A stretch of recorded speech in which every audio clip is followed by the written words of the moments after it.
Good day, everyone. I'm Lance Walker, and I'm excited to launch today's session with an Oklahoma Indian law update. Surface use after Osage Wind and mineral fractionation issues post-2018 Stigler Act. Fair warning, this presentation is somewhat scripted to keep me from detouring into, say, the 1898 Atoka Agreement. So we'll finish on time, and we'll get started now. Justice Clarence Thomas once said in United States versus Lara, federal Indian policy is, to say the least, schizophrenic. And in Oklahoma, that's an understatement. It's a legal whirlwind. Today, we're tackling two shifts shaking up Indian country. First, we'll explore surface use after Osage Wind. The Osage Wind farm cases culminating in 2024 have flipped our historic understanding of surface versus mineral use, redefining mining under federal Indian law and challenging how we approach tribal estates, a shift decades in the making. Then we'll pivot to mineral fractionation issues post-2018 Stigler Act. Here, the 2018 amendments upended 70 years of settled law from the original 1947 Stigler Act, expanding restricted land ownership for the 5 civilized tribes, but unleashing a fractionation crisis as seen in the Heirs of Noel case filed last November. While Osage Wind rewrites surface rules and the Stigler Act amendments remake mineral title, both force us to deal with evolving federal policies as landmen and legal professionals. First up, the Osage Wind farm cases. These landmark rulings could fundamentally change how we approach surface use on tribal lands, and they carry significant implications for both renewable and traditional projects. As landmen, we're used to dealing in complex land title issues, but these cases introduce a new layer of diligence that we can't ignore. They challenge our assumptions about what constitutes surface work and force us to rethink how we interact with tribal mineral estates. We'll begin with a foundational look at the Osage Nation's history, a story of resilience, wealth, and tragedy that sets the stage for these disputes. Then we'll review the regulatory framework for mineral leasing, which is critical to understanding the legal battles that follow. Next, we'll examine 3 key Osage Wind decisions, focusing on how soil and minerals played a central role in their outcomes. After that, we'll consider how these decisions extend beyond Osage County to other tribal lands, including General Allotment Act and 5 civilized tribe lands, using some practical, real-world examples to bring the implications to life. Finally, we'll close with actionable takeaways for our work in the field. Let's start with the foundation, the Osage Nation's remarkable story.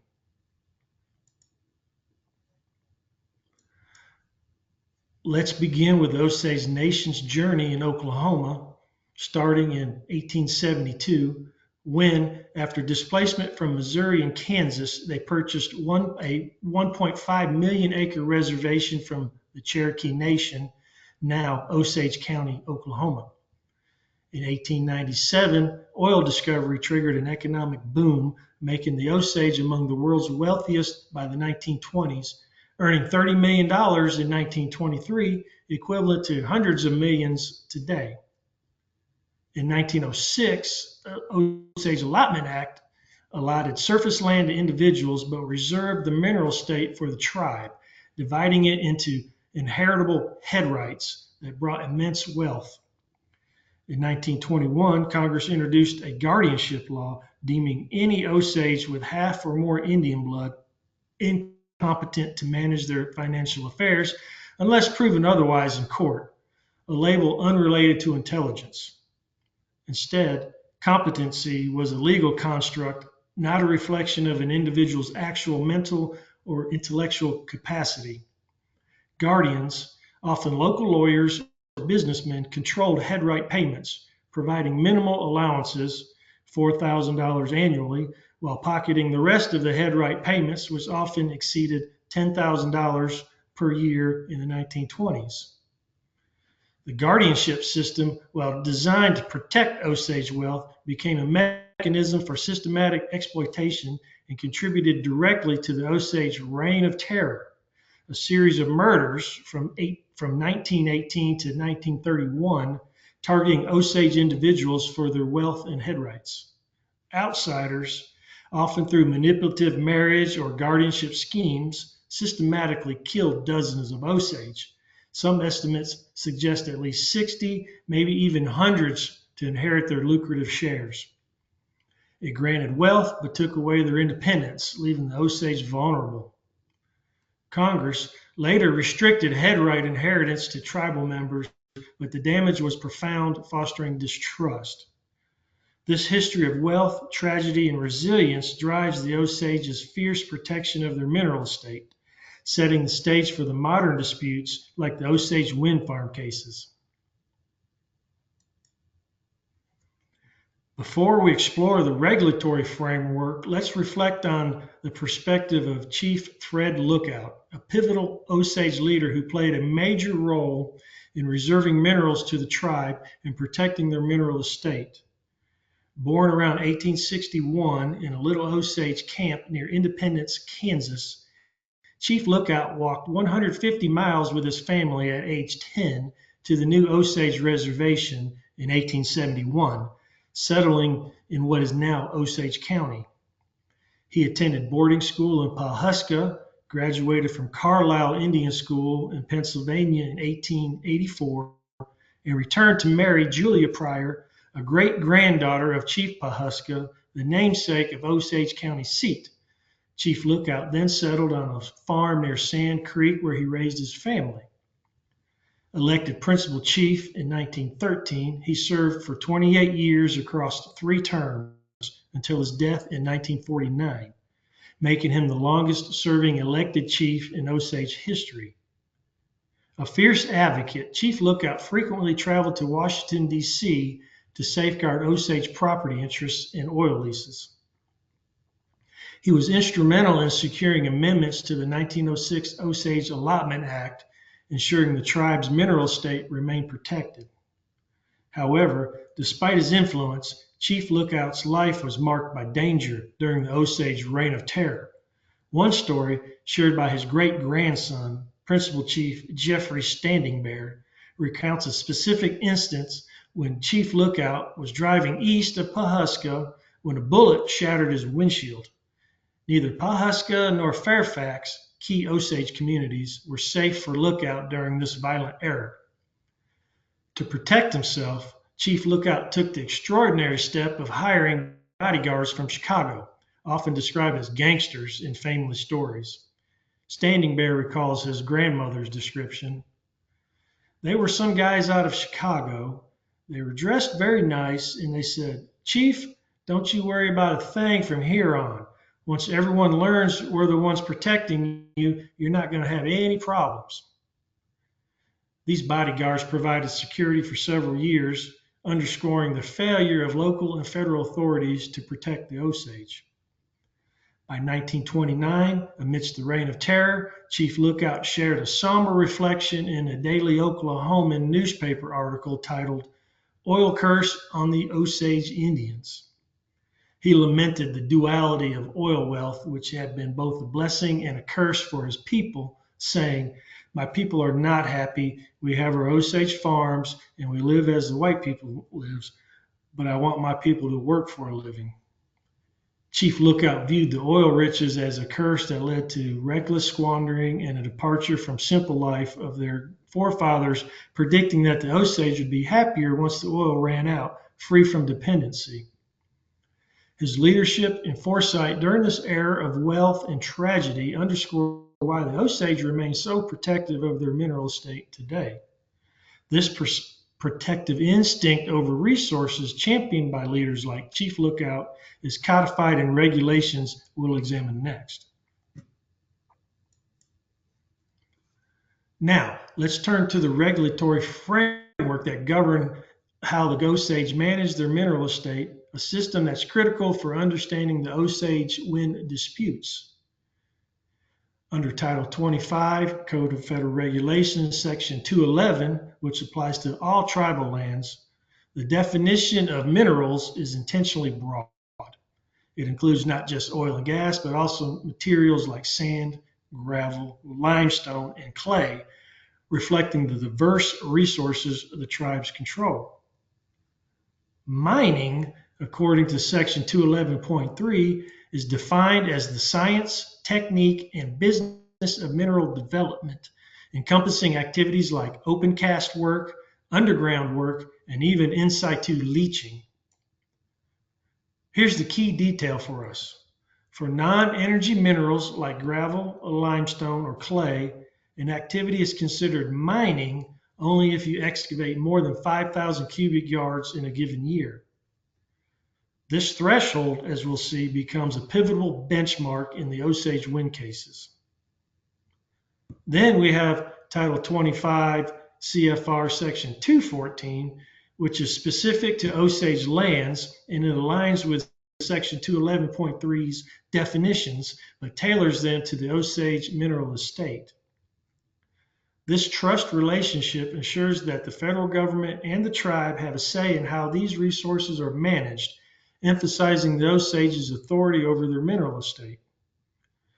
This regulatory framework isn't just a set of rules, it's the backbone of the legal battles we're about to explore because it defines what counts as mining, who controls it, and why the Osage Wind Farm disputes hinge on these very definitions. Let's turn our attention to the Osage Wind Farm cases, starting with the first major ruling that sets the stage of this legal saga. In 2010, Osage Wind LLC leased 8,400 acres of surface rights in Osage County, Oklahoma, to build a wind farm with 84 turbines. However, they overlooked a critical detail. They didn't secure a mineral mining lease, even though the Osage Nation holds the mineral estate. Construction began in 2013, and the project involved significant excavation, digging pits 10 feet deep and 50 to 60 feet wide, totaling 250,000 cubic yards across all 84 turbines, or about 3,000 cubic yards per turbine. They excavated clay-rich soil and limestone bedrock, sorted the materials, crushed the limestone into gravel for use as backfill and to stabilize turbine bases and access roads, and then poured concrete over it. The Osage Minerals Council stepped in, arguing that this process constituted mining under federal regulations. In the 2017 case, United States versus Osage Wind LLC, the 10th Circuit Court of Appeals agreed.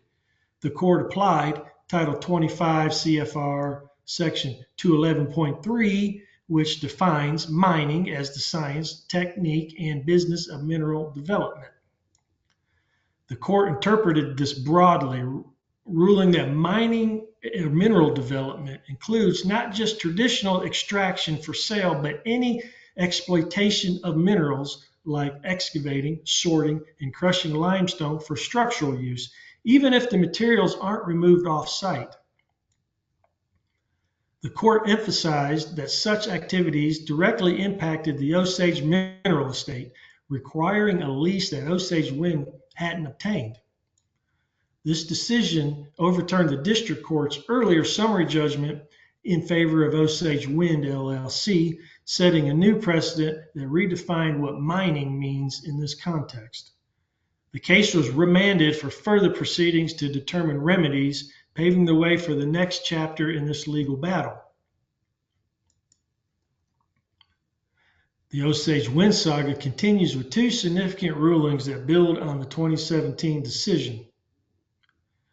In 2023's Osage Wind 2, the U.S. District Court for the Northern District of Oklahoma took a closer look at the project's impact on the Osage mineral estate.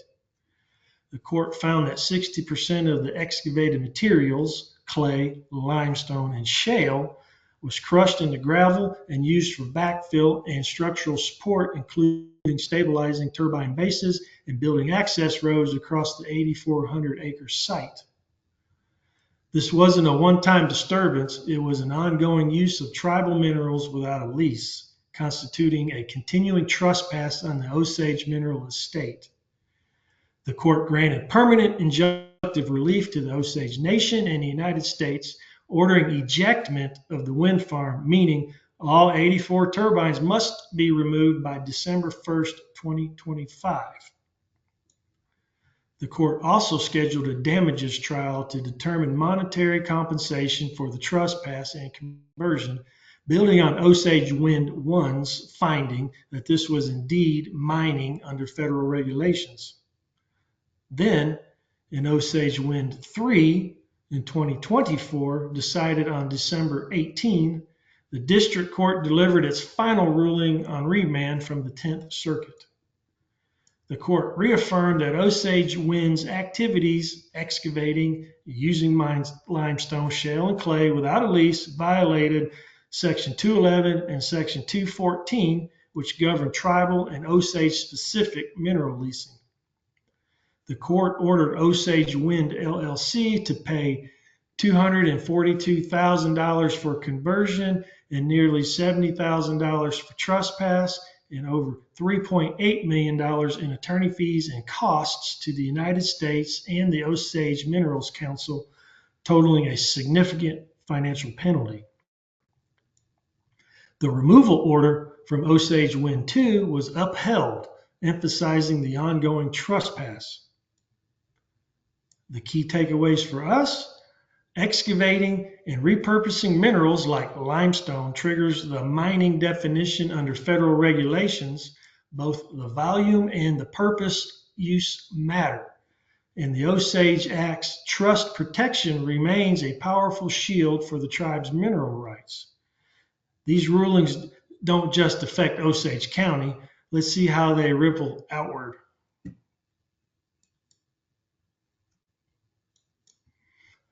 So, does the impact of the Osage Wind rulings stop at Osage County? Not at all.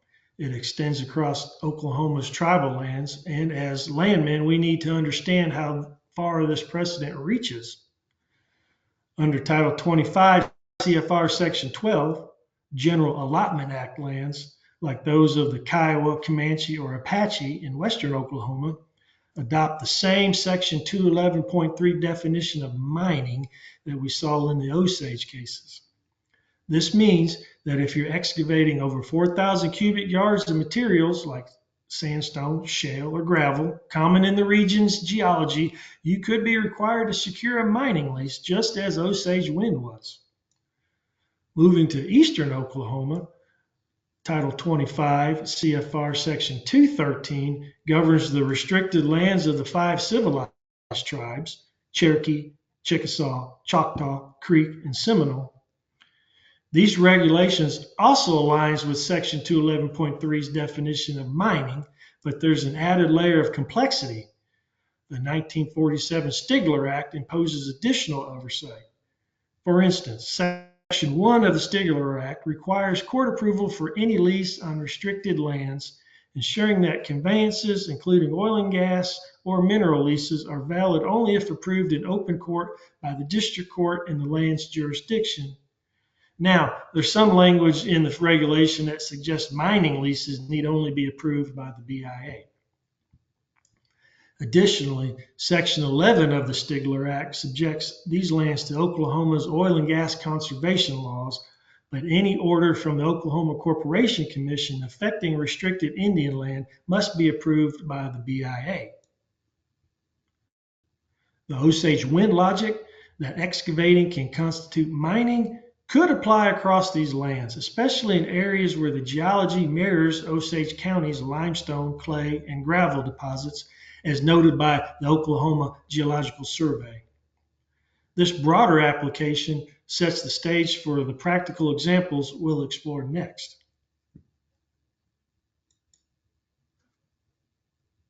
Now, let's explore how the Osage Wind precedent applies to other tribal lands with 3 practical hypotheticals, each reflecting the expanded definition of mining under Title 25 CFR Section 211.3, which includes any excavation over 5,000 cubic yards per year of materials like sand, gravel, or limestone. First, consider a 10 megawatt solar project on General Allotment Act lands in Kiowa County, western Oklahoma, governed by Section 212. The region's geology is rich in sandstone, and this project excavates 6,250 cubic yards of sandstone to build panel foundations, access roads, and infrastructure like substation and trenching.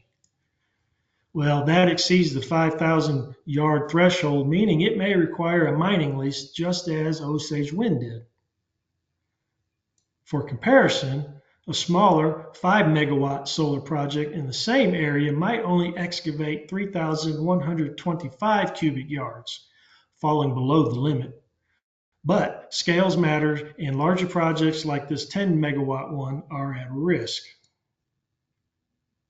Next, we have a 10 megawatt wind farm near Tahlequah on Cherokee Nation land in eastern Oklahoma, regulated under Title 25 CFR Section 213, and subject to the Stigler Act's oversight, which requires court approval for leases.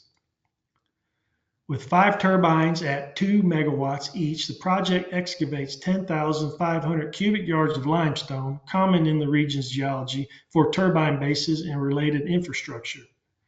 Well, that's well over the 5,000 yard threshold, making it another candidate for a mining lease under the Osage Wind logic. Finally, let's look at an oil and gas project in Caddo County, also on General Allotment Act lands. This multi-horizontal well pad with 4 lateral lines requires a 400 by 400 foot drilling pad and a 1 mile access road, excavating 15,763 cubic yards of gravel, 11,852 cubic yards for the pad, and 3,911 cubic yards for the road. Well, that's significantly above the 5,000 yard limit, and using that gravel on site for construction mirrors Osage Wind's actions, likely triggering a mining lease requirement. For context, a smaller single well pad in the same area with a 200 by 200 foot pad and a half-mile road might excavate 4,919 cubic yards, just under the threshold, but any increase in scope pushes it over. These examples, spanning renewable and traditional energy projects, show how the Osage Wind Farm rulings could impact our work across Oklahoma's tribal lands, where geological conditions and regulatory frameworks align with Osage County.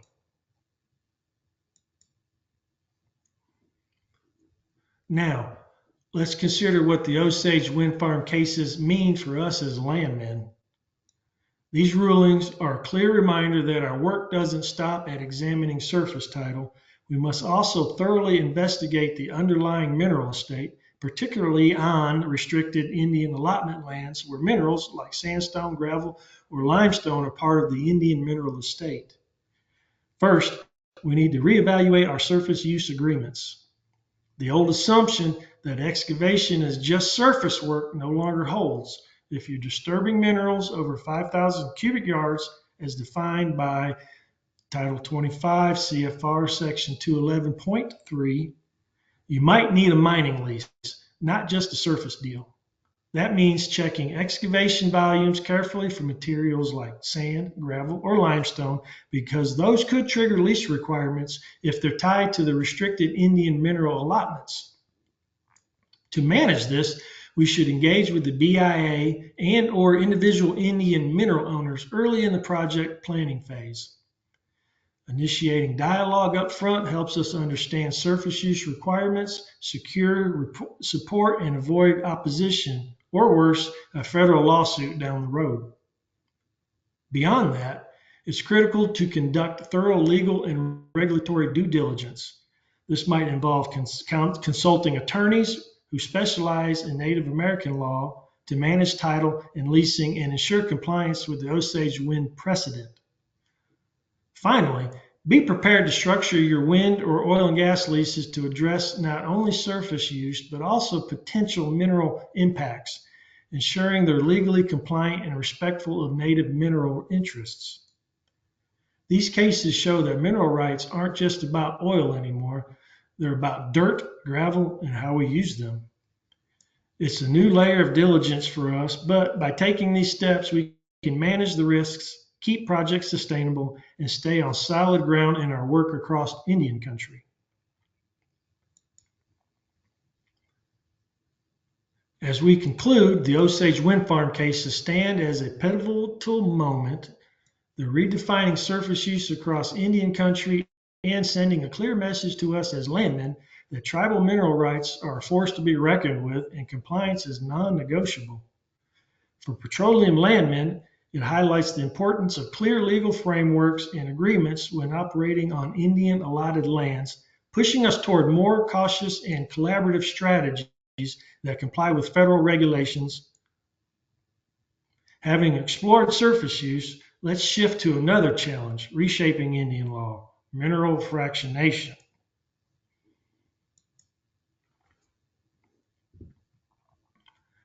As a land professional or anyone tracking Native American mineral rights, you've likely encountered the tangled web of fractionation where mineral interests get sliced into ever smaller pieces across generations.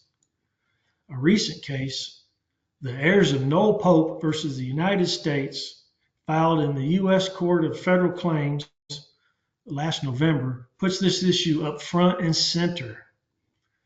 It's a story of tiny stakes, big trust disputes, and a federal policy shift that's both a blessing and a challenge.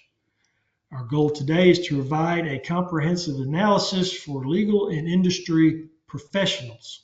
Let's begin. The plaintiffs, 16 descendants of Noel Pope, an enrolled full-blood Choctaw Indian, own or stand to inherit fractional mineral interests in an 80-acre allotment in Pittsburg County, Oklahoma, granted in 1903. This restricted fee land, governed by federal statutes for the 5 civilized tribes, has seen oil and gas activities since at least 1930. The latest chapter unfolded in June 2022 when the District Court of Pittsburg County, in the matter of the approval of oil and gas leases by restricted Indian heirs of Noel Pope, approved oil and gas leases under the provisions of the 1947 Stigler Act as amended in 2018. The terms?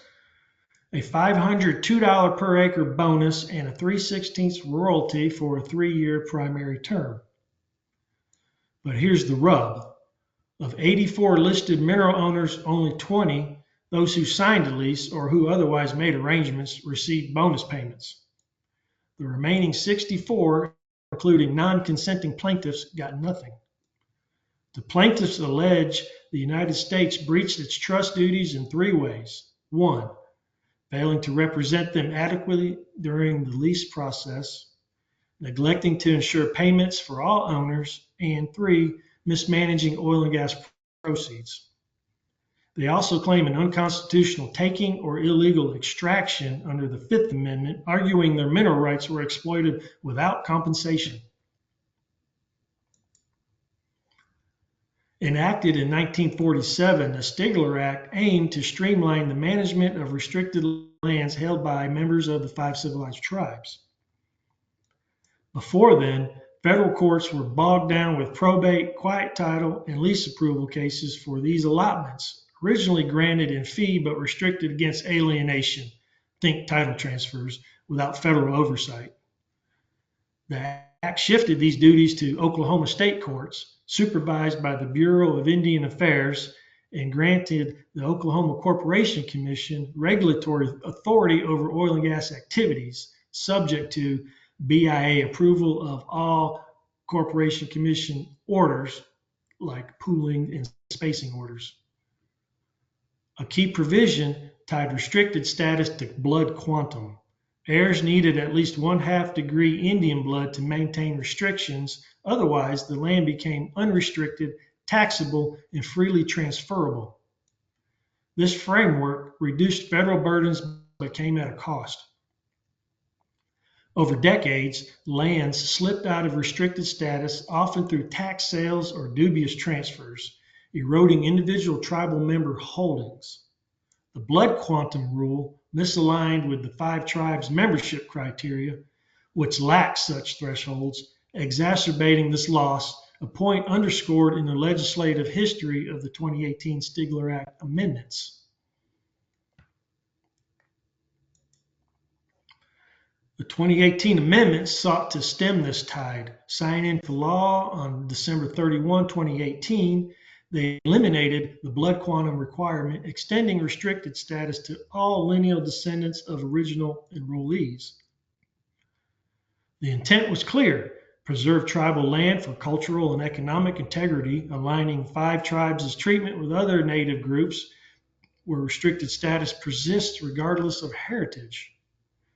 Yet this reform had a double-edged effect.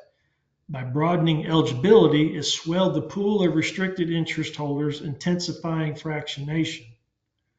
The Heirs of Pope case exemplifies this. More heirs, smaller shares, and a tangle of economic and legal challenges. In other words, by widening the pool of restricted heirs, it's supercharged fractionation. More owners means smaller slices. The root of this mess? Fractionation. At its core, this case is a microcosm of fractionation's fallout. Their lawsuit argues the U.S. failed its fiduciary role, whether by not representing them properly during lease approval, ensuring payments for all, or managing funds. However, the 16 plaintiffs collectively hold just 1.244 net acres, less than 2% of the 80-acre allotment. Their individual stakes range from 0.02 acres, Alfred Lee Pope III, to 0.236 net acres, Robin Starr. This fragmentation, amplified by the 2018 policy shifts, sets the stage for our deeper look. Fractionation's scale is evident in the plaintiff's mineral interest. Based on an 80-acre allotment, Mary Pope, for example, holds just 0.1512 net acres from a 1/528 mineral interest. Robin Starr holds the largest interest at 0.236 net acres, while Alfred Pope has the smallest interest at 0.02 net acres. Together, the plaintiffs own just 1.244 net acres as shown in the prior slide, leaving 78.756 acres with other folks. This extreme division highlights the challenge of managing such minute interests. Now, place these interests in a 640-acre drilling and spacing unit with a 3/16 royalty. The decimal revenue interest, acres over 640 times 3/16, reveals their share of production revenue. Mary Pope's decimal interest starts at the 5th decimal. Alfred Pope's starts all the way at the 6th decimal. So, how much production revenue delivers a modest $25 royalty check? Well, divide $25 by these decimals. For example, Mary Pope would need $563,000 in production revenue to get a $25 royalty check. Alfred Pope would need $4.224 million in production revenue just to get a $25 check. So how long would it take for a well to produce enough revenue to generate a $25 royalty? Well, historically, Pittsburgh County, Oklahoma is a noted gas producer, so it leans heavily on natural gas over oil. Based on regional averages, a horizontal well might, for example, yield 50 barrels of oil daily, $50 per barrel equals $2,500, and 300 MCF of gas at $3 per MCF equals $900, totaling $3,400 per day. At this rate, Mary Pope would need about 5.5 months of production to get a $25 check. On the other hand, Alfred Pope would need 3.4 years of production to get a $25 royalty check. If oil production drops to $10 or to 10 barrels per day, then timelines stretch to 13 months and 8.3 years respectively. These figures assume steady output and prices. Real-world declines and market swings could extend them further. For such small stakes, the wait and litigation hardly seem worth it, spotlighting fractionation's practical absurdity.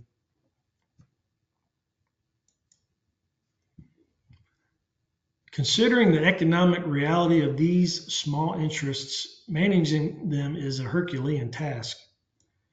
Title examination requires landmen and lawyers to untangle decades of heirship, a process fraught with title traps due to fractionation.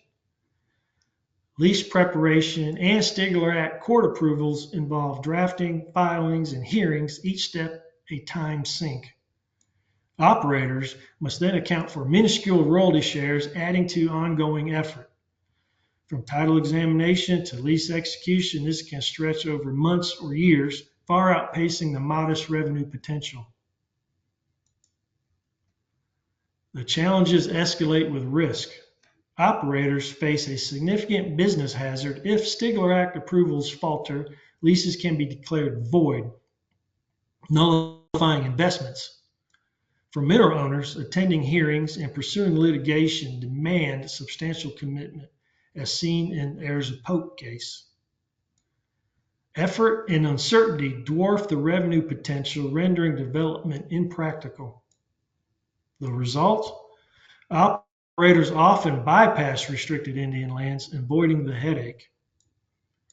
This is an unintended consequence of the 2018 amendments. By expanding fractionation, it's made development uneconomical for some operators, stalling the very lands it aimed to protect.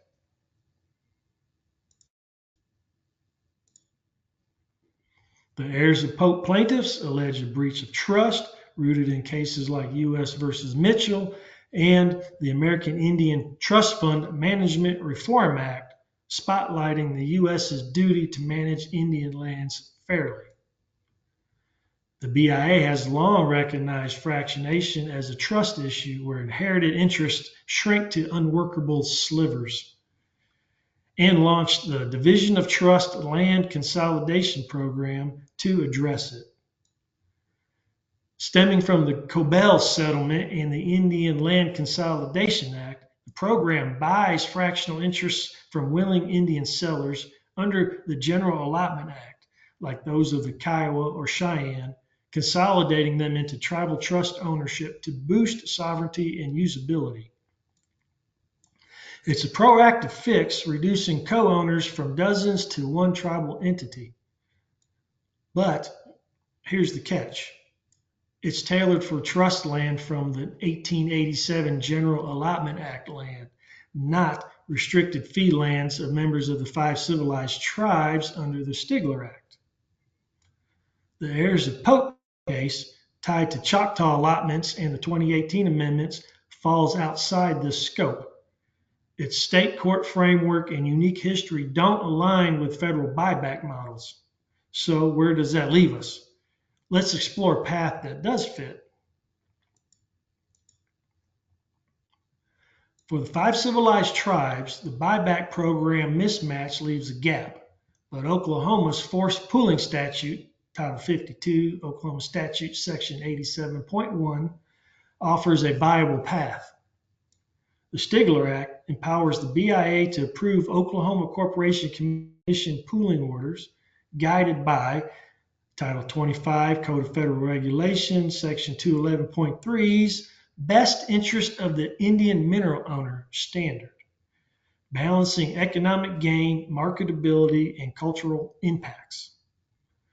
Unlike the federal buyback programs focus on General Allotment Act trust lands, pooling suits the 5 tribes as restricted fee lands, integrating their state court lease approval process as seen in Heirs of Pope. Yet, the BIA often favors unit agreements marked by lengthy negotiations and inconsistent inconsistent approvals that bog down development and deter operators, hinting at a trust duty shortfall. Pooling, by contrast, streamlines participation. It forces all owners into a unit, ensuring even tiny interests like the Pope heirs, 1.244 acres, share proceeds without voluntary sales or federal buybacks. It's a practical fix where the buyback program can't reach, aligning with the Stigler Act's framework and Oklahoma's oil and gas laws. By easing regulatory hurdles, it could turn fractionation from a burden into an asset, honoring the trust duty where current practices falter. Let's see why this framework works for Indian owners. Why does pooling suit 5 tribes as restricted mineral owners?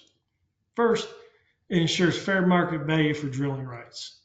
Modern pooling orders offer unleased owners multiple options on a graduated scale. For example, say a 1/8 royalty with a $2,000 per acre bonus, or a 3/16 royalty with a $1,500 bonus, or a 20% royalty with a $1,000 bonus, or 25% royalty with no cash bonus. Second, it's flexible. If a unit grows from 160 to 640 acres, owners get new elections under a new pooling, adjusting royalty terms like 12.5% to 20%. A flexibility traditional oil and gas leases lack. Third, legal protections kick in. The implied covenant to market, now embedded in Oklahoma's pooling rules, prohibits royalty deductions for production costs like gathering, compression, or transportation needed to make gas marketable, safeguarding royalties. Also, by directing proceeds to individual Indian money accounts per federal regulation, pooling would fulfill the BIA's trust duty to manage funds effectively for all owners. Unlike the buyback program's focus on General Allotment Act consolidation, pooling fits the 5 tribes' restricted lands, turning tiny mineral interests into viable revenue without requiring owners to sell out. It's a trust-aligned solution for Oklahoma's unique Indian law landscape. The 2018 Stigler Act amendments aim to protect 5 tribes' land by extending restricted status to all descendants, but they've surged fractionation, echoing the Osage guardianship systems of the 1920s. That system sought to shield Osage wealth during the Reign of Terror, yet it often became a bureaucratic trap, stifling economic control and enabling loss, a protective intent undone by unintended burdens. Today, the Heirs of Pope case mirrors this. A policy to preserve land has left owners with mineral interests too small to thrive, caught between heritage and practicality. The buyback program tackles such issues for General Allotment Act lands, but for the 5 tribes, it's a square peg in a round hole. State pooling, however, balances this tension, preserving restricted status while making fractionated interests economically viable. This historical echo demands a modern solution, and pooling fits where federal consolidation doesn't, ensuring the 2018 amendments goals don't falter like past Indian policies. It's a path to sustainability, turning a burden into an opportunity, aligning past lessons with a forward-looking solution to shape a workable future in Oklahoma's Indian lands. In summary, Heirs of Pope exposes fractionation's toll. The federal buyback program fits for General Allotment Act lands, but for 5 tribes Stigler Act lands, it's a misfit. State pooling steps in, restoring equity where federal consolidation can't, sharing proceeds fairly, aligning with the trust duty via individual Indian money accounts, and turning burdens into assets. From Osage Wind's surface lessons to Pope's mineral interests woes, we see federal Indian policies schizophrenia, just as Justice Thomas put it, demanding adoptive solutions. Pooling offers that for the 5 tribes, balancing the 2018 amendments, preservation with economic reality. Government and industry must reform restricted land management, embracing pooling to honor trust obligations and ensure viability for fractionated interests. Thank you for joining me on this journey through Oklahoma's Indian law updates. Let's keep pushing forward together. Now, I wrote this poem, A Fractured Land, to express my thoughts on the challenges we face in our industry. So if you'll allow me, a fractured land. Fractionation, it's a lingering curse, how the Daw's shadow grows ever worse. From allotment to shards, the land's carved thin. A history scarred where greed crept in. The leaders stand firm, their will outpour, but the oil and gas locked deep in the core. Cry out for release, a silent plea from the government's grip on the old decree. Thanks for attending. Sign up for our newsletter and get exclusive access to the latest OG content and top stories about oil and gas.